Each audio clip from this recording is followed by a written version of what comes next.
Hi, I'm Wendy Brokaw, and I'm here tonight with my colleague Soha Badii and some very special guests. They're here as part of C-SPAN's Cities Tour. This is a production team that is traveling across America in search of smaller communities with unique literary and historical stories to tell. And they chose Salem as one of the cities to showcase on their 2014 tour. It's been a whirlwind week, and they're going to be packing up their gear soon and heading out of town, but their show is going to be airing in March, and you'll be able to see it. So we're delighted to introduce you to them. So let's start first here with, first of all, welcome. Thank you for taking some time out of your schedule. Oh, thank you for having us. Oh, we are so excited, and we have a lot to talk about. So here. This is Ashley Hill. She is C-SPAN's local content initiative producer and representative. And Tiffany Rock, is that how you pronounce it? Tiffany Rock? It is. She is a video journalist and also an East Coast native, but is right at home in Bozeman, Montana, Carson City, and wherever the production team takes her. And Adrienne Hoare, a video journalist who has been with C-SPAN, I think it's 7 years tomorrow, is it? That's right, my Spaniversary. Your Spaniversary. Well, congratulations. Thank you. And of course, Soha, who will be sharing some of the questions with me. I'd like to start right now. I think that the city's tour is in what year now? How many years has it been doing this? Oh, we've been doing this since 2011. Ooh. So the idea is that you showcase the history and literary scenes of smaller communities across the country. Who sponsors it? Well, actually, it gives us a great opportunity to work with our cable partners.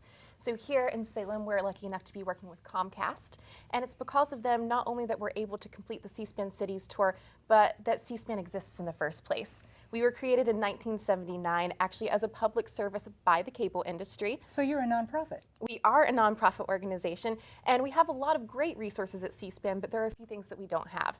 Number one, we won't have government funding. We don't have editorializing. We don't use taxpayer money, and we also don't have commercials. Neither do we. Yeah, we share very something. Similar. Very similar to our mission, and just being a lot of outreach. Absolutely. You know, when we were created, our mission was to give viewers a direct connection to their lawmakers. And so just as sort of C-SPAN strives to make Washington, D.C. accessible to the rest of the country, our C-SPAN Cities Tour works to make these small to mid-sized cities available to an audience who otherwise wouldn't get to know about them. And I love what it says on your website, so that we can get to know our America outside the Beltway. Absolutely. And that's important. I think everywhere has a story to tell, and I think people are interesting and cultures are interesting across this country, so it's a great way to see that. Well, on your 2014 tour, let me just tell people where you've been so far. You went to Bellingham, Washington, is that correct? In January, that aired January 4th and 5th. Chattanooga, Tennessee. Olympia, Washington, Macon, Georgia, Salem, hooray for us. Which will show on March 1st and 2nd. On March 1st and 2nd, correct? On C-SPAN 2 and 3. On C-SPAN 2 and 3. We'll let you know all kinds of details about how to stay in touch with the whole project pretty soon. So, and then we have Bend, Oregon. Oh, and Oregon again. Here we go. And Fort Myers, Florida. And then, of course, there are going to be some others as part of this whole initiative. Absolutely. It's an ongoing project. How did we get picked? Well, you know, a lot of people want to know that. And again, to go back to our cable partners, one, it gives us a great opportunity to work with them. And then two, we do look for these smaller to mid-sized cities that have stories to tell. So you have a great history here in Salem. And then I was talking to the mayor today, and she talked about what a literate culture it is, that everyone here is reading, that everyone here is writing. And so we focus on nonfiction books, and this gives us the opportunity to speak with your local authors as well. How were those chosen, those local authors? Oh, Tiffany, do you want to Well, fill that that in? kind of falls into my little purview. Usually, as soon as we're given the schedule for what cities that we're going to be visiting, a lot of things that I do is, you call the local bookstores. You kind of call the people who are here on the ground and ask them, like, okay, who are the people in your community that have written books? I went to Willamette's website, checked out the history department, the political science department, and saw what professors there had written books, and they had so many professors there that had written books. And one of the ones I had interviewed actually yesterday, Ellen Eisenberg, about the Jewish response to Japanese relocation here in the Pacific Northwest. It was such an interesting story. and I just found her just, and the internet is a great thing when it comes to, planning your trip. Yeah, and I would say another thing that's really cool, and as we research these stories, is when we go to these smaller to mid-sized cities, people are so connected and plugged into their community and to each other. So you call one person and they say, I'm going to tell you about this, but you also have to call my friend who knows about this other aspect of history or who's written a book. And it's great. I call it a great human treasure hunt. And it seems that everyone is kind of intertwined. And so one person does lead you to another oftentimes. You're a journalist, but you also do a lot of research too. Long before the tour begins, how much time can you devote to researching a place like Salem? Sure. So if you notice for our schedule, we're on the road. There's two crews. So we have a crew on the East Coast and a crew on the West Coast. Each of the crews are on the road a week a month. And so in between that time, we're at home editing everything and then doing research for the next city. So about the time that we get home from one city, we're starting our research for the next city. We've been in advance of that. We've been working with our cable partners to help see if they can identify people that we should work with, great places that they think we should cover while we're in town. And so the advanced research starts a few months, but then the really in-depth research begins kind of the month before we leave. And like Tiffany said, the internet's great, but also talking to people. One person might know of a great history story that might put us in touch with another person, and so it's kind of a snowball effect that each city has its staple stories. So Salem has the capital. And so as you're researching, that's going to be a for sure story. But then as you continue to research and you call local historians, you find little special kind of treasures that are also really fun stories that viewers who are watching would see it and say, oh, I didn't even realize that. I wanted to tell our viewers that I met Adrienne today when she was on location, and it was snowing. I mean, big pie plate snowflakes were coming on down on my vehicle as I was heading out to the Willamette Heritage Center, and I met up with Adrienne and people from the Heritage Center for an interview there, and I was just saying, I wonder how you work. How do you go about in the field doing what you do? And to my amazement, you did it all. It was you. You were the one doing the interviewing, setting up the camera, doing everything that had to be done. That's not unusual for a person on the production team? Because that's so much like what we do, what Soha and I do, and all of us producers at CCTV. Absolutely. All three of us are kind of what we call one-man bands. Yep. So you show up usually at a place you've never been, and you're meeting someone you've never met face-to-face, and then you're trying to figure out where to set up, and you want to figure out what's the best way to tell this story, and what are the best visuals. And so as you're chit-chatting with the folks that you're going to be working with that day, there's a lot going through your mind. Where do I put my lights? Where do I set up my camera? Did I remember all my microphones? So it's there's a lot that you're processing in a really short period of time. I saw you asking questions, and I also noticed that as you were asking questions, you were coaching her a little bit. She was a little, just like everyone who's being interviewed on television, they're feeling a little, how am I doing? And you were wonderful with your subject and got her talking. But I noticed you were also thinking about, do I need to redo that? Well, a lot of the people that we work with are not used to being on camera. Mm-hmm. And so, you're their best friend for that 20 minutes that you're doing the interview, because you're really their lifeline, and you're asking people really to tell the story of a history, or Tiffany's asking folks to really tell the story of their book that they've written. And so it's your job to make sure that they've covered everything, that when you get back home to DC and you have to edit everything, that they've given you everything you'll need in order to put that story together and tell a complete piece. Tiffany, I was enchanted by the story on a author's blog. His name is Mark Miller, and he had written a book, Adventures in Yellowstone. Yeah. And you interviewed him in Bozeman, Montana, and he wrote up the entire experience from the time he picked up the phone and heard you saying, "Hi, I am Tiffany Rope from C-SPAN," and he he Googled you to make sure this wasn't something funny. But what I loved what he said at the end is that he asked people ask you questions like, are you going to leave that out? Are you going to leave that in? And your response was? I believe I said to him, "If you look good, I look good." And he loved that. So that there's a whole, tell us about that experience of that particular author. You know, I found this book, and like you said, it's called Adventures in Yellowstone. And essentially, kind of, it was letters that he had found of people's first experiences when they visited the park. And I just thought that, you know, this would be a great book to do. And I thought the blog post was so interesting because I remember it from my perspective. And, you know, show up to Bozeman, Montana, very nice gentleman, and we pick a place in the museum in Bozeman, whose name I can't remember right now. And we just, Pioneer or something? yeah, I think that sounds about right. And we just find a nice location that has old cameras behind it. And he was great. He was a wonderful speaker. The stories that he picked out of the book were, you know, wonderful. But it wasn't until I read that blog post that I realized how, I guess, a little nervous that he was, and the simple fact that he didn't necessarily believe me when I first called him.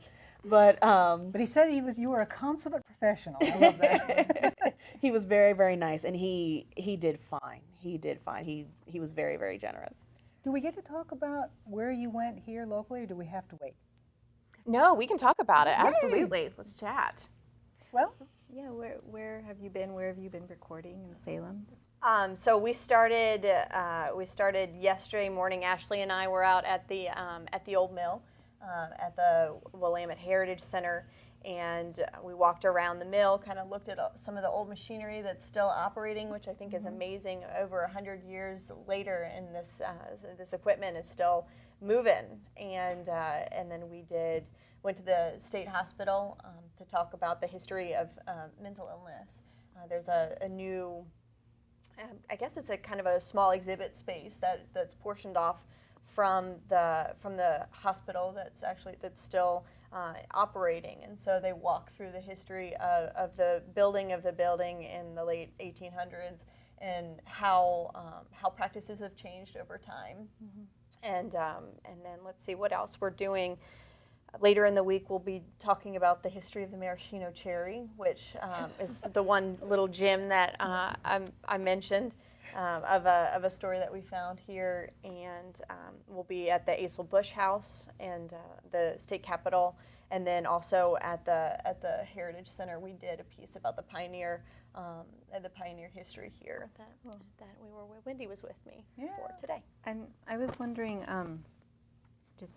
taking a little bit of a different line now, how is it that, you know, like being in production, you know, being a one-person band going out and doing everything, that's great that you can do all of that, but how is it to work together as a team? Because there are three of you very capable people in this field, and just what is it like to collaborate, and what do you do to you know, interact with each other and make sure you get everything taken care of? Oh, we hate each other. Yeah. Clearly. we saw that.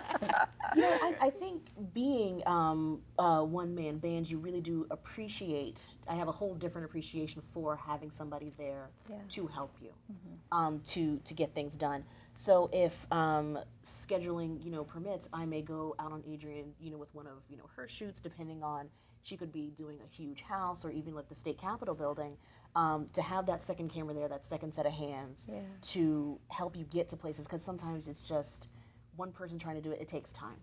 It takes time, and helping, you know, lay down cables and setting up cameras. You really do have a brand new appreciation to have somebody there with you. And I think from my perspective, I do a lot of our community relations, and I come from a background where we didn't do one-man band things, and it not only makes me appreciate, you know, the talent of these women that I get to work with, it makes me appreciate everyone else that I've had you know, the privilege of working with in the past, who I've seen them run camera, and now that I'm, you know, taking that on as well, you really do appreciate all the work that goes into it. And I think I get to go out to a lot of schools and speak to a lot of children, both from middle school all the way to a university level. And sometimes I get to speak with journalism classes and people who want to be future producers and writers and editors. And the one thing that I always tell them is make sure that you learn to do as much as possible. Learn to do everything that you can from the ground up, start to finish. Because these days, that's what it takes. Yeah. Multitasking. Absolutely. How, I wanted to get to the subject of your vehicles because people love to see those vehicles and they're awed and they want to go on board. How are they equipped? You know, Go for it. One of our colleagues who is in Washington right now, she calls them little baby booties because they're these they're called Ford Transit Connects, and they're covered with C-SPAN logos and images that kind of represent C-SPAN, but really they're equipped to hold our equipment. So a lot of people ask, do you drive those out? Did you drive this out to Salem? And what we do is we leave our vehicles in the cities that we visit, and then we'll fly home, and then the next month we fly back out to that same city, and then we'll drive to the next. And so we rely on those vehicles really to carry all of we have a couple hundred pounds worth of equipment that we lug around with us. And so that's what we use the cars for. So they're not very exciting inside, but we're more than happy to show them off if someone wants to see. But I think it is cool that, and I believe it was one of our co-CEOs, Susan Swain, who came up with the ideas for the vehicles to be equipped as they are, in that we have everything that we need to produce pieces start to finish. Going back to that multitasking and being the one-man band, we have microphones for interviews, we have cameras, we have lighting equipment, we have laptop editors. So anything that we need to produce pieces and tell a story, they're there. We were talking before you came here about audio, and one of our producers here, Mark, said, do they have the same concerns about audio as we do? Oh, absolutely. No, not a problem. Absolutely. I remember doing an interview in Arkansas, and sometimes, of course, being a video journalist, you want the background to look really nice. So we were, I don't even remember, I think it was a flood that had happened on the Ohio River was the book that we were covering. And so we found a nice river, but the wind down there, it was like a tornado. And I'm thinking, what am I going to do? We have driven all the way out here to get to this one spot, and this audio is probably going to be awful. But they, technology is wonderful. These neat little things that those caterpillars, I call them little caterpillars, that you put on your microphone. It sounded amazing. That actually just happened to be the trip that our executive producer was coming with us on. And he's sitting right there, and I'm like, I'm going to be fired.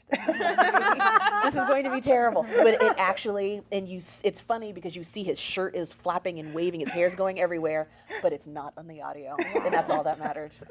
So yes, we have the exact same audience concerns as everybody. Our bosses said audio is everything. So if you don't have audio, there's no purpose in doing the interview. And so I've learned. Every so often they'll say, tell us about this building here that was in town that was special to the city. And so the building is right across the street from a gas station. So you set up at the gas station and you look where the building once was. But then, of course, you have traffic running past you. And so then so the traffic noise is terrible. So after a few mistakes of setting up next to a heavily trafficked road, you learn. Yeah, you do. Don't set up there anymore. And how is it you're three women, and it was just something that stood out to me when Wendy and I came earlier to record the press meeting today. Just wondering about, how is it to be three women in this business that's so often dominated by men? So do you have any thoughts on that? Yeah, it wasn't planned this way, obviously, but I feel proud to be, as a female with a female crew, and to work with people who are not because they're women, but just because they're good workers, people that I respect because they are just amazing at what they do. So it's definitely a privilege, and it helps when you're traveling the country to travel with people that that you like as people. That's definitely a bonus. Makes a big difference. Absolutely. Yeah, it does. It really does. Makes all the difference in the world. Having crew you trust and people who have your back and you have theirs. Yeah, really, really. May I talk about what a typical day is like for you? I think a typical day is different for all three of us. We all kind of have our areas where Start we with have you then. special. Well, I do a lot of our community relations, so I do get to go along on shoots like we mentioned. But Like right here in Salem, your day was completely different. What were you doing? Yeah, absolutely. But today I spoke with civic groups. So I went to, actually, speaking of women in business, I went to a women in business luncheon with the Chamber of Commerce today, which was excellent to see women uplifting one another and supporting one another in that realm. And then from there on, I went and did a press conference, and I spoke to everyone at the kickoff event today announcing the stories we'd be covering. So on a typical day, sometimes I'll go to shoots, but I do a lot of community outreach where it's speaking with civic organizations, going into schools and telling kids about our student camp, student documentary competition as well. And then I also do a lot of press and media. What about you, Tiffany? On usually a typical days, I usually have probably about 2 to 3 shoots scheduled for the day, which actually it's not that bad. But I try to get them one scheduled in the morning, and if I have to do 3, one for mid-afternoon and then one a little bit later, and try and kind of leave a little bit of wiggle room, some space to honestly for me to get lost because I'm in a place that I don't know. Parking and, if I can, cross fingers, grab something to eat and use the bathroom.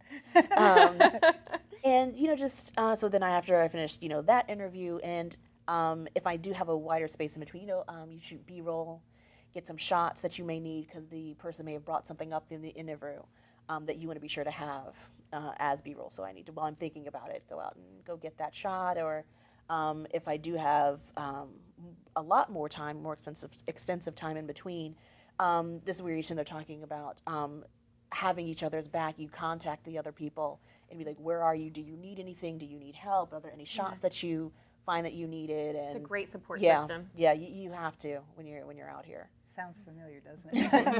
Yeah. It's great to have that working relationship like that. But I know what you're talking about B-roll. Somebody will bring something up, and that's the unexpected thing about videography is that you have situations arise that are opportunities, and you just don't want to miss them. You didn't know about them going in, but you don't want to miss them, and you have to draw the line a little bit, but there's always that wonderful thing that you don't want to miss about a community. Yeah. A train passing, going over a bridge. It is like gold. I can't tell. I've sat along several train tracks just praying that the train would pass by. Sometimes it works and sometimes it doesn't. Great. I brought you food one time when you were doing that. You did. I did. Teamwork. Yeah, See? she was sitting there, and I was like, "Are you hungry?" She's like, "Yes," and I brought her food and gave it to her while she's sitting in her car.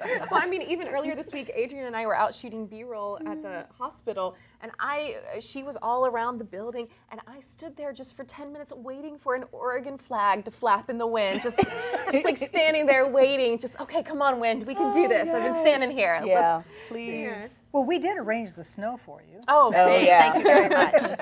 Definitely appreciate that. Well, I have a quick question. Please. Well, maybe it's not quick. I don't know, but just because you travel all around the country, and or at least mostly the west side of the country, I'm just curious about something that's really stood out in each of your minds, like something that happened while you were out there recording, or people you've met, or anything that really stood out in your mind is remarkable or different. One of the great things about my job as the history producer is I get to get on things. So boats and went up in a hot air balloon. So those are the things that kind of stick out that have been great. I think Tiffany and I, we were in Montana, which of course, and so we were in contact with a cattle rancher out in Billings, Montana. And he invited us to come out with him on a cattle drive. So we woke up Friday morning. We were getting ready to fly back home to D.C. Got our dirtiest pants on and rode out on ATVs. And they took us into like these perfect spots where we could stand there with our cameras. And then these huge cattle are just running at you. Wow. And so they're coming, and the dust, they're kicking up all this dust. And these cowboys that are like just true cowboys You know, and we're city girls, so we don't get to see this unless we were doing this for work. We wouldn't get to see this regularly, and they're hooping, hollering, and trying to get the cows like in the right position to move them to the next pasture. So that was an experience, and then the farmer's wife brought us hot cross buns that she had just made that morning. Oh. And then Coffee out of a little canteen. Yep.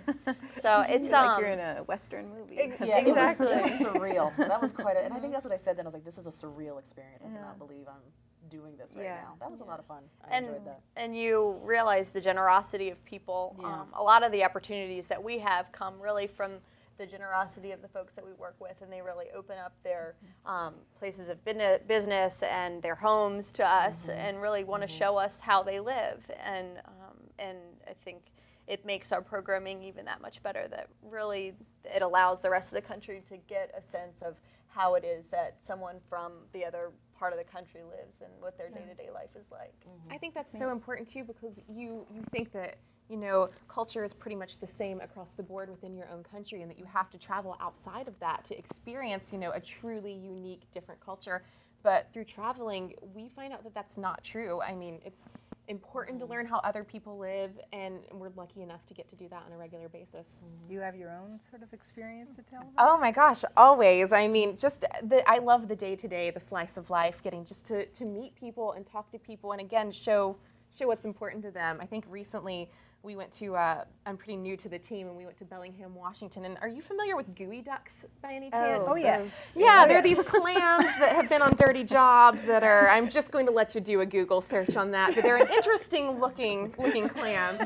And you have to get a gooey duck, they have to go out into this mud and like wade down to here and like dig them out. And they're just they're a really odd-looking aquatic creature. And so we went to a place called Taylor Shellfish that was also just so picturesque. It was on the water, on the bay there in Bellingham, and beautiful trees all around us. And they just held up this gooey duck, and they right there on the spot gave a cooking demonstration next to the water where, you know, from whence it came, and made ceviche right there on the dock. And that was such an interesting experience of, wow, I would never be around this creature, and it's only harvested here, and now we're just going to all sit down and eat it on a chip. Definitely unique. That has to be a great experience. I forgot about the gooey ducks. Oh, how could you forget about the gooey I know, ducks? but as soon as you say it, I'm just like, oh yeah. the They ducks. have a The story shell to on her tell. desk, yeah. I do have the shell on my desk. I don't know how I don't. Yeah, I You have just to remember these things. 'Cause I just encourage all your viewers to do themselves a Google image search Yeah. to see how truly odd these And it's clams spelled are. GEO. I always thought, I Yeah. was like, what is a geoduck? Whenever I saw the sign. Right. But Yeah. Yeah.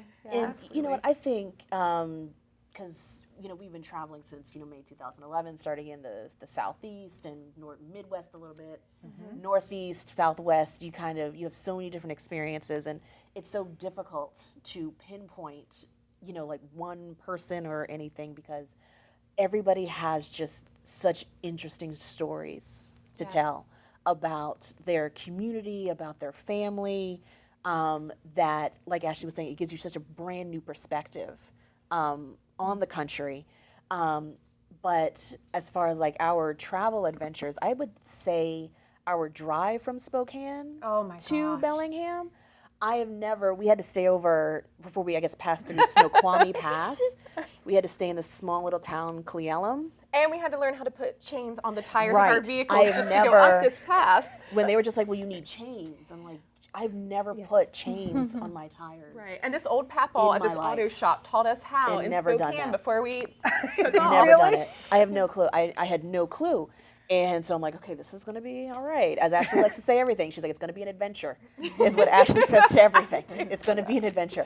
But so we stay overnight in Cleellum, and we walk into our hotel room, and the water is running. Oh, gushing, just And I'm gushing. just like, and I was just like, oh no, they left the water running, and I turned it off, and we all meet because we were about to go to dinner. And we're like, was your water running? And they're like, yeah. Who does that? Why would you do that? And they're like, oh, so your pipes won't explode. -5 degrees. Right, yeah, no, That's right. I know nothing about this. Yeah. I know this is not my reality. A few drips on a very cold night will save you a $20,000. Well, yes, as we learned, but We it's learned. just, no, we don't, Never had that before. But it was worth it because too, the drive from there the next day across Snoqualmie Pass Beautiful. was so Yeah. stunning. Yeah, I it's mean, nice. it was unlike anything I'd ever seen, to the point where we're all driving alone in our vehicles, and I'm going, America! There's nobody in my vehicle. Why am I yelling? But it was just stunning. Yeah. That's what I really wanted to. This all seems to be reaching a kind of a neat point about you're discovering that in America, it's not one America. There are many different faces, and by region. Was there a Northwest vibe or feel that you picked up in here in Salem or anywhere you've been here? Northwest vibe. Well, maybe that's not quite the way to put it. I'm just thinking, what did you learn about the people who live here? Something that may have challenged what you may have thought or didn't know before. Well, you know what I've kind of found seems to be a common thread through people that we've spoken with and met along the way. It's very, I'm trying to think how to word this, hands-on. You do it yourself. You know, I think that's that same similar kind of pioneer spirit. You know, it's just kind of, if something needs fixing, you fix it yourself. You can sit there. People are I'm meeting men who have built their own house, you know, from logs that they've cut down themselves on their own property. Right. You know, the book binders and the letterpress printers Yeah, that we met in absolutely. Bellingham, Yeah. who were using these, 1,000-pound, hundreds of years old machines to like delicately print their own paper. I Right. think it's that aesthetic from, the Pacific Northwest has a long music history of DIY, of people releasing their own music, down to roasting their own coffee beans. So I get that too. yeah. A little bit of a growing beer reputation. Yeah, we've little- heard that. Beer and wine. And I think what is cool is everyone tells their story, and every region kind of tells their story through a different means. I mean, here you tell it through, as Tiffany said, there's a lot of DIY, and Adrian did a story about Grand Coulee to Grunge with the Secretary of State in Washington about sort of the entrepreneurial spirit and things that have happened in the Pacific Northwest that has affected the entire country. And then I was recently just in Macon, Georgia, and they told their history through music. So there was the music of Little Richard was from there, Otis Redding, James Brown cut his first single, and I think, music has always been a sign of the times, and it's interesting to see how people are able to weave their personal stories as well as their regional stories through different aspects of their culture. C-SPAN is changing. Many people thought of C-SPAN as just being, not just being, but importantly being about recording government meetings. And we do our fair share of that too, and they are important. But look at this. This is quite an expansion. What's the thought behind this kind of expansion into storytelling, into getting young people to get excited about their country enough to be able to do their own documentary, the Student Cam thing? That's all tremendously exciting. And this is C-SPAN doing this. What's going on? So C-SPAN, I think, although we're expanding, it's very important to us to stay true to the mission. And so we were founded, Brian Lamb and several other folks were involved in the founding, and the idea was to provide access to lawmakers, provide access to your government that you may not have had access to. And so it opened the doors to the House and Senate chamber and to those places in Washington that may not have been as easily accessible to people around the country.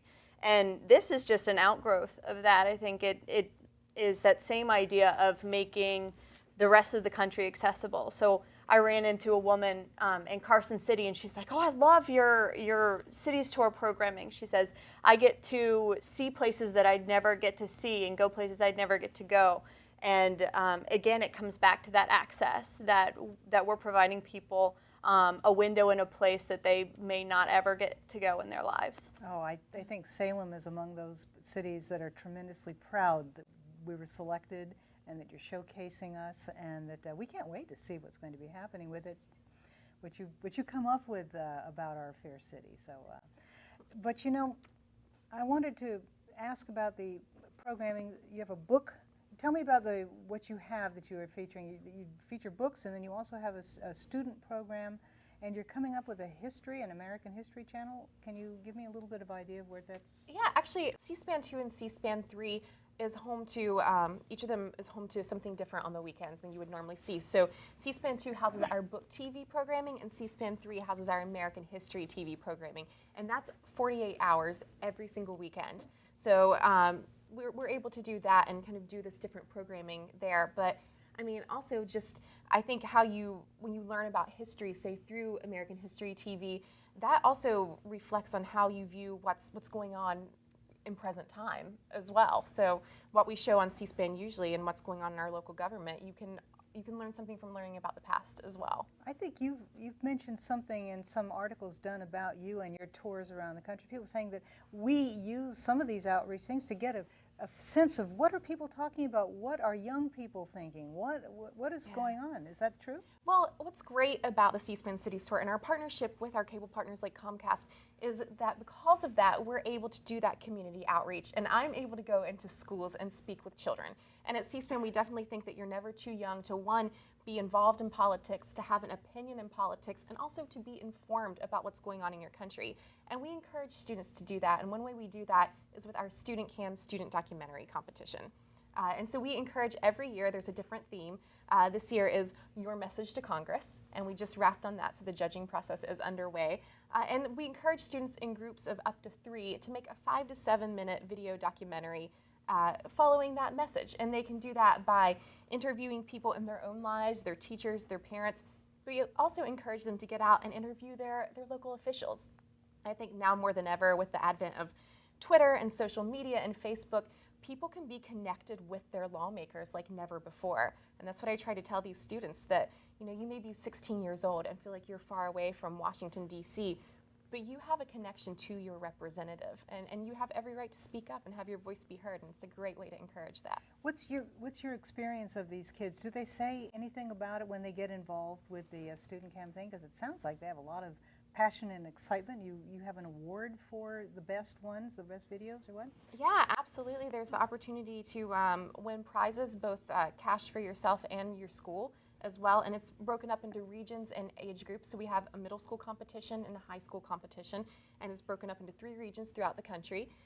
And kids get really excited about it because I think more than anything, they want to feel like they have a voice. And when you encourage a young person to speak up, that is empowering for them. And so I feel like they get very excited about it. And having watched a lot of the videos myself, they definitely have something to say. If you think that teenagers don't have a voice and don't have opinions, you're certainly wrong. And just as an opportunity, a lot of the students who work on the Student Cam projects, we have students that do interviews with their senators, their mayors. They reach out to federal judges, and so I think it gives students who are, these kids are in middle school, so 12, 13 years old.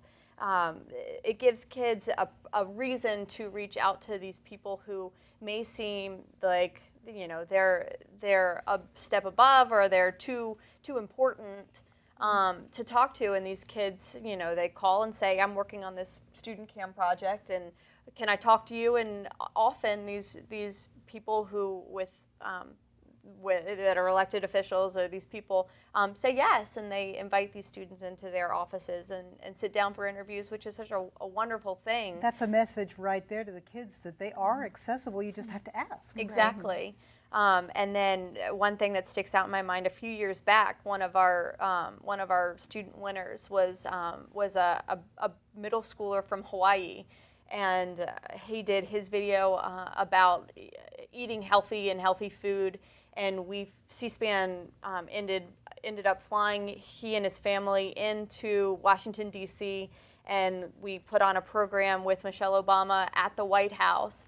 And he and Michelle Obama sat down and talked about his video, talked about what he learned, and it allowed her to talk about her Let's Move initiative. And so it's really a wonderful way for kids to show that they have something important to say, like Ashley said. I understand your library. You have a video library that they can have some access to?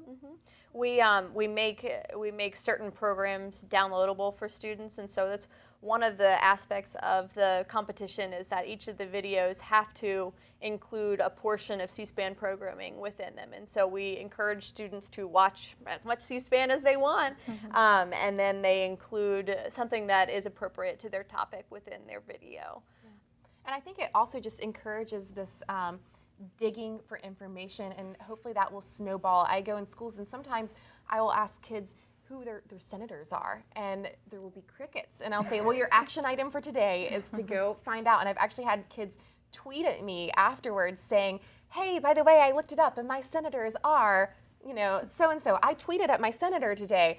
And that's so fulfilling. And I think with the student cam competition, they start to be like, oh, okay, well, I have to give a message to Congress. Who's in Congress? Who are they? And it gives them a reason to research that more, and hopefully it'll just snowball from there. It does sound like what you're doing is kind of lighting the lamp and letting it, the kids take it from there. What have you observed, either one of you two, when you're out in the field with the kids? Is there a point where a kind of an aha moment where they say, I can do this, I really want to do this? Is there anything like that you've seen with the kids? Well, I think it's a lot about, with raising kids, you're trying to find something that puts that light in their eyes. And so I remember, this is years back, but we were in, where were we, Savannah?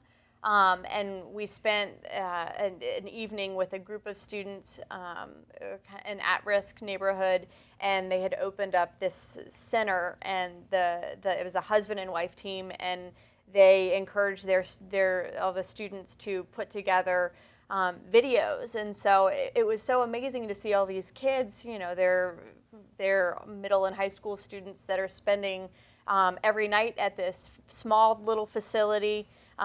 They're editing and doing interviews, and they had put together a program that was going to be debuted at their local theater.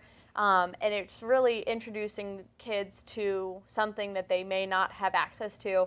And some kids see this and say, this is what I want to do when I get older. And that's really kind of like sparking the light for those students. So that's a special moment. Yeah, I've been in actually classrooms recently where kids were doing their own newscasts for the school and middle school, and so a team of 11-year-olds were very excited to show me around their studio, and they're already learning to edit and shoot at such a young age. And I think that's incredible. I grew up in Appalachia, and we didn't always have those resources. We had a lot of great things going, but to have had those resources and to have people coming in and telling us, not just in large cities, but in these smaller to mid-sized cities, that you can be whatever you want and do whatever you want, and knowledge is power, as cliche as that might sound, I think it's important. And is there a follow-up from these city tours from the actual cities where you were, that initiatives that seem to be getting going just as a result of your being there? Has there been a kind of a snowball effect in any place that you've been to, and other people taking the ball and saying, hey, we need to talk about ourselves a little bit more? Nothing that comes to mind. Yeah, it's not. They don't keep up with you, the cities where you've been?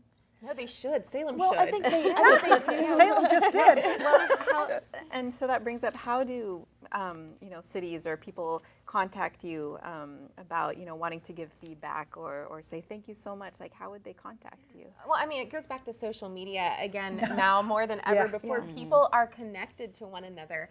And so we do have a Twitter handle, and we do extensive social media when we're in communities. So we're at C-SPAN Cities is our Twitter handle. And anyone who wants to follow up, who wants to talk with us about programming, give us dinner recommendations while we're in town. We are happy to interact that way.